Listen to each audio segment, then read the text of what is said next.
नमस्कार दोस्तों, आप देख रहे हैं SB home news Sanjay Vishwakarma के साथ। आज मैं उत्तर प्रदेश प्रतापगढ़ भारतीय जनता पार्टी जिला अध्यक्ष हरिओम मिश्रा जी के पास में आए हैं। आज उनके कार्यालय में आप लोग देख पा रहे हैं कि आज उनके कार्यालय में मैं आया हूं और लगातार आज एक कार्यक्रम भी युवा मोर्चा करके इनका कार्यक्रम भी चल रहा है और प्रधानमंत्री नरेंद्र मोदी जी का जन्मदिन भी है। उसके उपरांत हम आज जानते हैं कि जो इससे पहले सरकार बनी थी कि सबका साथ सबका विकास क्या है, थोड़ा सा यह हम जानते हैं जिला अध्यक्ष हरिओम मिश्रा जी से।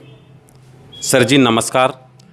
जी संजय जी, आपके इस चैनल के माध्यम से मैं बताना चाहता हूं कि माननीय प्रधानमंत्री नरेंद्र भाई मोदी जी का जन्मदिन 17 सितंबर को था।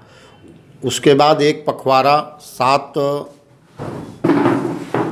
अगस्त तक हम लोग माननीय प्रधानमंत्री जी का जन्मदिन मनाने का काम कर रहे हैं। उसमें माननीय प्रधानमंत्री जी के स्वभाव, चरित्र और उनके इच्छा अनुसार ऐसे जो गरीब हैं, असहाय हैं, निरीह हैं और जिनका कोई सहारा नहीं है, उनके बीच में जा कर के भारतीय जनता पार्टी के कार्यकर्ता विभिन्न प्रकार के कार्यक्रम के माध्यम से हमारे जितने मोर्चे हैं, युवा मोर्चा, पिछड़ा मोर्चा, किसान मोर्चा, अनुसूचित मोर्चा, महिला मोर्चा, ये सारे अपने अपने कार्यक्रम कर रहे हैं। जैसे माननीय प्रधानमंत्री जी किसानों का सम्मान करते हैं, जवानों का सम्मान बढ़ाया है उन्होंने, तो उनके 71वें जन्मदिन पर किसान मोर्चा के द्वारा 71 किसान और 71 जवानों को सम्मानित करने का काम किया है। ऐसे ही कोरोना काल में जो कोरोना योद्धा के रूप में सामने आए हैं, चाहे वो चिकित्सक हों, चाहे वो पुलिसकर्मी हों, और महिलाएं ऐसे जो कोरोना काल में बड़े ही हिम्मत के साथ, मेहनत के साथ उन्होंने काम किया है, उनको सम्मानित करने का कार्यक्रम महिला मोर्चा के जिम्मे है। युवा मोर्चा अभी 3 दिन का कार्यक्रम 20, 21, 22 ये 3 दिन का कार्यक्रम माननीय प्रधानमंत्री जी के उसमें आयोजित किया था। एक मेले का आयोजन किया था सरकार की ओर से और संगठन की ओर से भी इस प्रकार का कार्यक्रम चल रहा है। ये 7 तारीख तक अनवरत विभिन्न स्थानों पर नदियों की स्वच्छता का, वन टाइम यूज़ पॉलीथीन निषेध के को लेकर के, ऐसे ही जो स्वच्छता अभियान के माध्यम से माननीय प्रधानमंत्री जी की इच्छा के अनुरूप जो भी काम वो करते हैं, उनको अच्छा लगता है, वह काम भारतीय जनता पार्टी के कार्यकर्ता करके उनके जन्मदिन को एक यादगार बनाने का कार्यक्रम हम लोगों का चल रहा है और ये अनवरत चलता रहेगा। रही बात सबका साथ और सबका विकास की बात, हमारे माननीय प्रधानमंत्री जी का यह नारा निश्चित रूप से पूरे देश भर में और उत्तर प्रदेश में योगी आदित्यनाथ जी के नेतृत्व में यह सफलीभूत हो रहा है।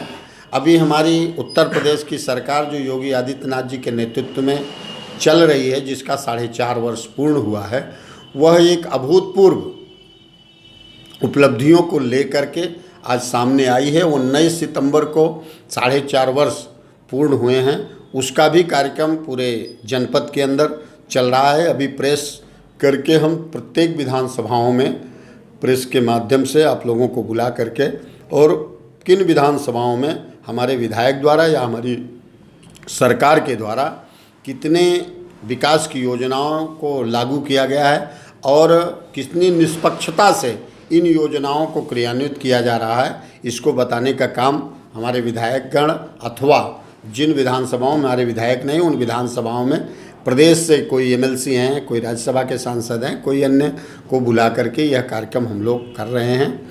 अभी 4.5 वर्ष के पूर्ण होने के अवसर पर एक पंडित दीनदयाल उपाध्याय जी की जयंती जो 25 सितंबर को होने वाली है और 2 अक्टूबर को गांधी जयंती है, तो ये दोनों महापुरुष इस देश के गरीबों के उत्थान के लिए हमेशा चिंतित रहे हैं, हमेशा वो कृत संकल्पित रहे हैं, हमेशा काम किया है उन्होंने। तो 25 सितंबर से लेकर के और 2 अक्टूबर तक एक गरीब कल्याण मेला का आयोजन प्रत्येक ब्लॉक केंद्रों पर सरकार के द्वारा आयोजित किया जा रहा है।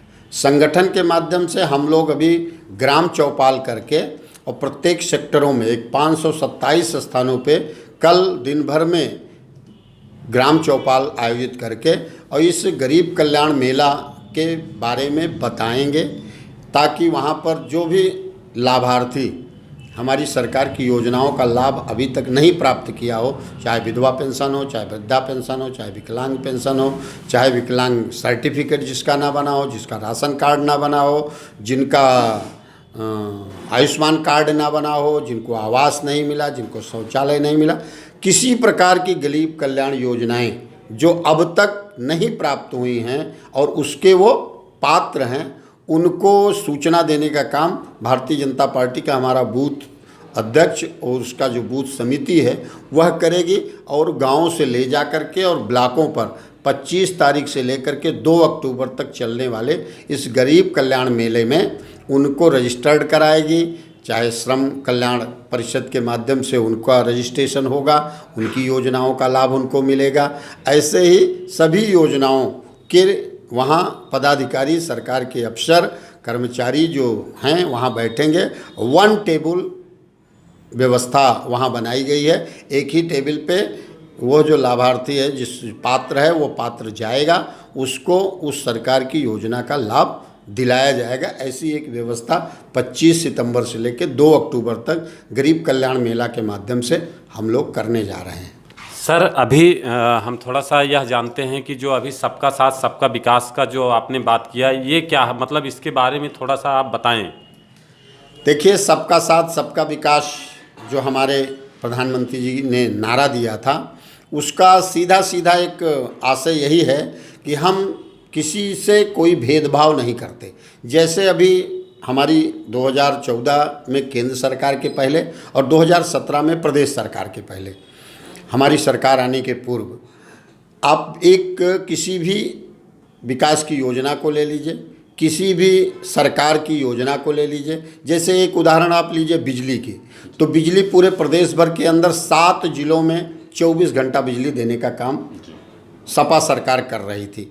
इटावा, जालौन, कन्नौज और कुछ ऐसे 7 गिने चुने ज़िले हैं। मायावती जी के सरकार थी तो वो गौतम बुद्ध नगर को 24 घंटे की बिजली देती थी, बाकी 4-4 घंटे के रोस्टर पे बिजली देती थी। जिस समय किसानों को बिजली की ज़रूरत रहती थी, सिंचाई की ज़रूरत रहती थी, उनको बिजली नहीं मिलती थी। जिस समय विद्यार्थी को पढ़ने की ज़रूरत रहती थी, उनको बिजली नहीं मिलती थी। लोग केरोसिन ऑयल खोजते थे, जबकि केरोसिन ऑयल की शार्टेज थी ढिबरी जलाने के लिए, उसमें विद्यार्थी पढ़ने पे मजबूर रहता था। हमारी सरकार आने के बाद एक सामान्य योजना कहा कि गाँवों को हम 16 घंटे से 18 घंटे बिजली देंगे, नगर पंचायतों को हम 20 घंटे बिजली देंगे और महानगरों में हम 24 घंटे बिजली देंगे।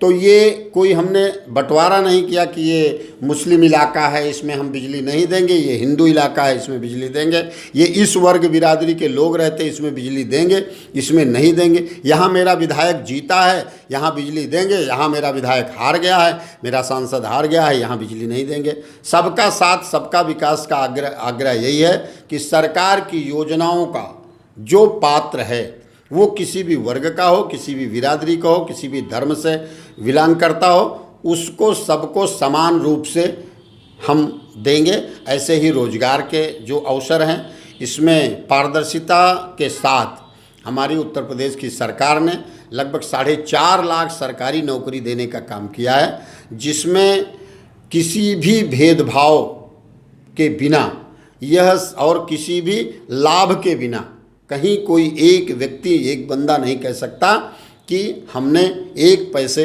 या एक किसी सिफारिश से हमने ये प्राप्त किया है। जो उसका पात्र था, जो उसका सक्षम था, जिसने क्वालिफाई किया, उसको मिला।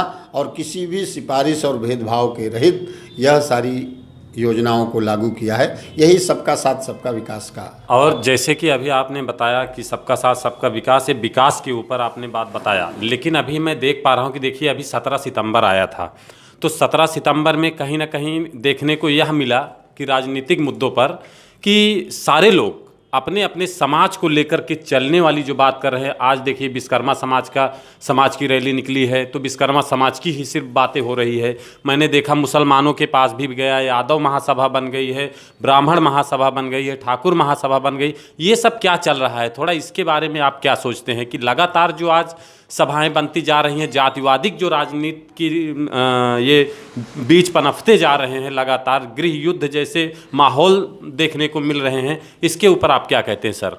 देखिए, इस देश के अंदर आज़ादी के बाद से लगातार राजनीतिक रोटी सेकने वाले लोग अपनी छोटी छोटी जाति बिरादरियों को अलग करके और इस देश को कमज़ोर करने का काम इन्होंने किया है अपनी व्यक्तिगत हित के लिए। जिनका राजनीतिक व्यवसाय बन गया है, राजनीति जिनका व्यवसाय बन गया है, भारतीय जनता पार्टी के लिए राजनीति व्यवसाय नहीं है, राजनीति सेवा का अवसर है।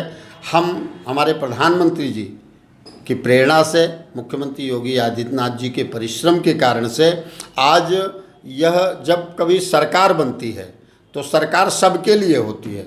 सरकार में वोट किसने दिया और किसने नहीं दिया ये माने नहीं रखता कि सरकार की योजनाएं जो लागू होती हैं वो सबकी सब के लिए होती हैं, वो समान रूप से होती हैं। इसमें किसी प्रकार का भेदभाव करने का भाजपा का चरित्र नहीं है। और पूरे देश भर के अंदर जहां भी भाजपा की सरकार आई है और वहां हम लोगों ने, इसके पहले आपने देखा होगा कि सपा हो, चाहे बसपा हो, चाहे कांग्रेस हो, ये सब लोगों ने खुलेआम मंचों पर, समाचार पत्रों के माध्यम से, मीडिया के सामने उन्होंने कहा कि इस पर पहला अधिकार इनका है, इस पर पहला अधिकार इनका है, इस पर पहला अधिकार इनकी बेटियों का है। जैसे सपा के सरकार में मुस्लिम बेटियों के लिए इन्होंने अलग से साइकिल और 30,000 रुपये की व्यवस्था किया। हमारी सरकार ने जो व्यवस्था शिक्षा के क्षेत्र में स्कूलों के लिए किया, वही व्यवस्था शिक्षा के क्षेत्र में मदरसों के लिए किया। मदरसों के आधुनिकीकरण की व्यवस्था, वहाँ कंप्यूटराइजेशन की व्यवस्था, हाई टेक्नोलॉज्ड पढ़ाई की व्यवस्था मदरसों में भी किया और सामान्य स्कूलों में भी किया।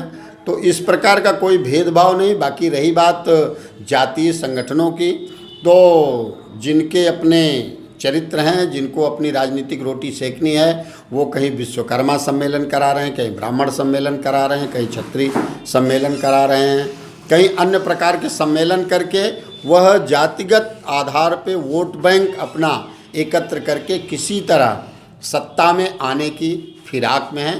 किंतु हमारे देश के यशस्वी प्रधानमंत्री नरेंद्र भाई मोदी जी के नेतृत्व में सारे जाति व्यवस्थाएं, धर्म, संप्रदाय और जाति से ऊपर उठ करके सर्व समाज, सभी वर्गों के लोग विकास के मुद्दे पर, देश के गौरव बढ़ाने के मुद्दे पर, देश के मान सम्मान को सारी दुनिया के विश्व पटल पर फिर से एक बार भारत विश्व गुरु बने, ऐसी एक अपेक्षा लेकर के 2022 के चुनाव में उत्तर प्रदेश में, जैसे 19 के चुनाव में पूरे देश भर की जनता ने 2014 से भी अधिक सीटें जीत करके मोदी जी को समर्थन दिया है देश के विकास के लिए, देश के गौरव को दुनिया के पटल पर बढ़ाने के नाम पे।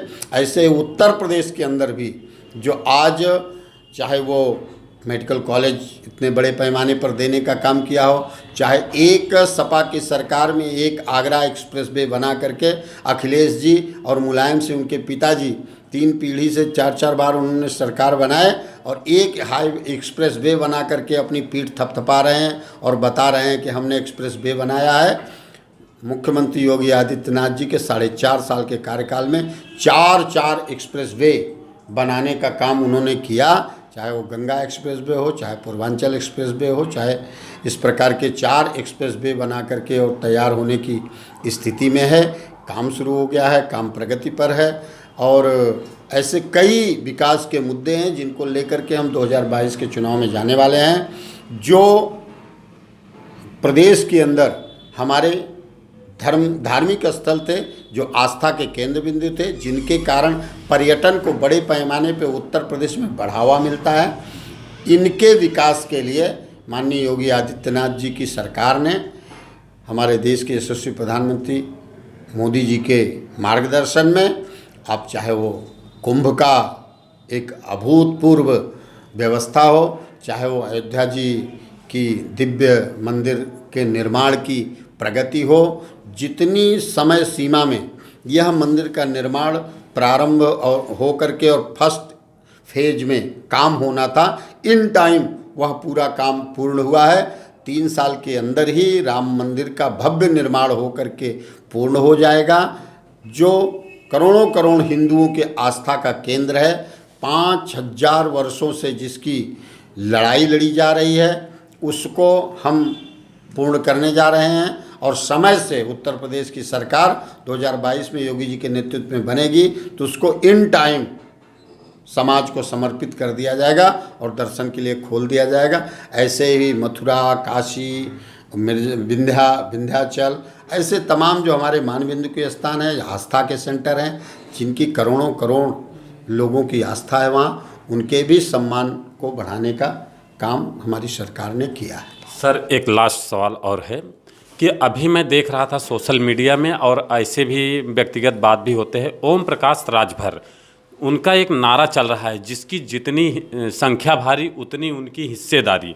इसके ऊपर आप क्या बोलते हैं? देखिए, ओम प्रकाश राजभर जी, उन्होंने भी इस प्रदेश के अंदर जो लोगों ने राजनीतिक दल बना करके और अपना एक एजेंडा चला करके और स्वयं अपने एक छोटे से 5%, 7%, 8% वोट बैंक को के नेता बन करके और उस राजनीतिक रोटी सेकने का काम कर रहे हैं। इसी प्रकार से कई लोग कर रहे हैं, उसी में से वो भी कर रहे हैं। उनका अपना वह है, क्या करेंगे। लेकिन भारतीय जनता पार्टी इन अलग अलग वर्गों में कोई विश्वास नहीं करती, जातियों के संगठन में कोई विश्वास नहीं करती। सभी जातियों के लिए हम काम करते हैं और सभी जाति बिरादरी और संप्रदाय को लेकर के हम राजनीतिक क्षेत्र में काम करते हैं। हमारे पास भी दसियों ऐसे राजभर नेता हैं जिनको हमने जिले स्तर से लेकर के प्रदेश स्तर पे, राज्यसभा में, विधान परिषद में, सब जगह हमने उनको स्थान दिया है, महत्व दिया है। और वो एक राजनीतिक दल उन्होंने बनाया है, वो मेरे साथ थे, कुछ कारणों से वो अलग हुए हैं। अगर वो मेरे साथ आएंगे, ये प्रदेश नेतृत्व का विषय है, अगर वो साथ रहेंगे तो ठीक है, नहीं रहेंगे तो हम माननीय मोदी जी के और आदरणीय योगी जी के नेतृत्व में 2022 का चुनाव मैदान में अपने विकास के मुद्दे को लेकर जाने वाले हैं, जिसमें हमने सबका साथ, सबका विकास किया है। इसलिए सबका साथ मुझे लेना है। इस आशय के साथ, इस तैयारी के साथ, पूरे संगठन की ताकत के साथ हम लोग 2022 में जाएंगे। उसका परिणाम आपके सामने होगा। पिछली बार हम 325 पर थे, इस बार 325 से भी आगे बढ़ करके 2019, 14 और 19 की तरह योगी जी के नेतृत्व में भी उत्तर प्रदेश में सरकार बनेगी, ऐसा मेरा पूरा विश्वास है। आपके विपक्ष में सर मैं गया था, थोड़ा सा एक शॉर्टकट में, आपके विपक्ष का एक ऐसे ही कार्यक्रम था, उसमें गया था तो कहीं ना कहीं लोगों ने बोला कि यह सामंतवादी सरकार है। उसके विषय में मतलब क्यों ऐसा लोग बोल रहे हैं? देखिए, किसी विपक्षी को बोलने के लिए इस समय कुछ है नहीं। उनके पास कोई एजेंडा नहीं है, उनके पास कोई मुद्दा नहीं है, उनके पास कोई नीति नहीं है, ना ही उनकी कोई नियति है। हमने अभी पिछली चर्चा में आपको बताया था कि वह उनका अपना प्राइवेट लिमिटेड कंपनी की तरह वो राजनीतिक दल चलाते हैं, उसमें वही सर्वोसर्वा हैं, वही निर्णय करता हैं। और उसके बाद जब वो सरकार में हिस्सेदारी पा जाते हैं या सरकार में आ जाते हैं, तब वो क्या करते हैं, किसी से छुपा नहीं हुआ है। लेकिन भारतीय जनता पार्टी की पूरे देश भर में कई राज्यों में सरकार है, वहाँ हम क्या कर रहे हैं, 2014 से लेकर के अब तक 7 वर्ष मोदी जी की सरकार केंद्र में है। हम क्या कर रहे हैं, हम गरीब कल्याण योजनाओं को, विकास की योजनाओं को, देश के गौरव को बढ़ाने वाले काम को, सेना, सैनिक, किसान, युवा, महिला, इनके सम्मान की रक्षा करने का काम कर रहे हैं। इसी के आधार पे जनता का प्यार भारतीय जनता पार्टी के मिल रहा है। भारतीय जनता पार्टी की सीटें उससे भी अधिक मात्रा में आ रही हैं। हम उसी पर विश्वास करते हैं और हम उसी को लेकर के आगे बढ़ते हैं। हम सामंतवादी हमको कहते हैं, फिर हमको कहते हैं पूंजीवादी, फिर हमको कहते हैं किसानों के दुश्मन। जो किसानों को सम्मान निधि दे वो किसानों का दुश्मन है। जो बड़े बड़े पूंजीपतियों का करोड़ों अरबों खरबों का पैसा 1 सेकंड के अंदर जमा किया हुआ विदेशों में धन, उसको भारत के अंदर शून्य कर दे, उसको आप सामंतवादी कह रहे हैं।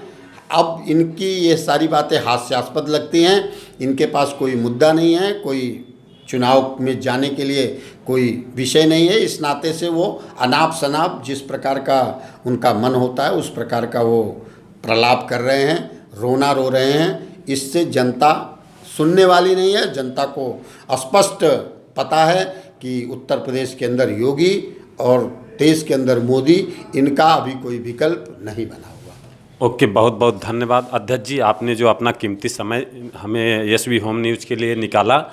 और आप देख रहे थे SB home news Sanjay Vishwakarma के साथ और कैमरामैन अशोक विश्वकर्मा। धन्यवाद।